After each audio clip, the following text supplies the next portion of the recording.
Bonjour à tous. Petite histoire intitulée « Le refuge des oubliés ». Chapitre 3, la fracture. Ludo passa la journée à explorer le chalet, comme si l'intérieur avait changé pendant la nuit. Il observait chaque détail, les rideaux bleus devenus rouges, les livres sur la cheminée qu'il n'avait jamais vus. Des titres effacés, des pages collées entre elles. Tout semblait le même, mais légèrement déplacé, comme dans un rêve qui imite le réel.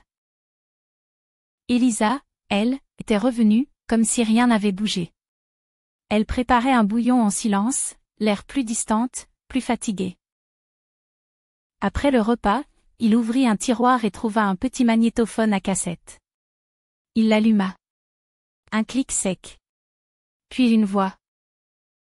Sa propre voix, si tu écoutes ça, c'est que tu es revenu trop loin. Ne leur parle pas du nom. Ne cherche pas la vérité. Tu n'es pas prêt. Il resta figé. Elisa entra dans la pièce. Elle l'observa longuement, puis dit simplement, « Tu commences à te souvenir ?»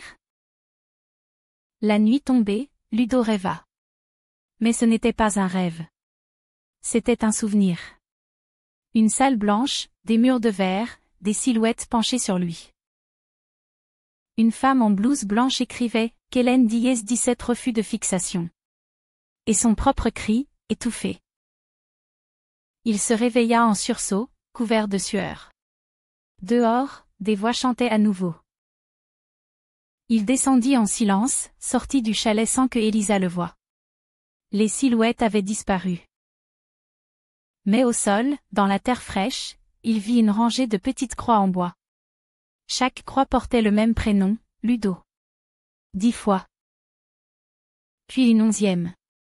Encore vide. Ce n'était pas un souvenir. C'était un programme. Et quelqu'un s'apprêtait à le réinitialiser.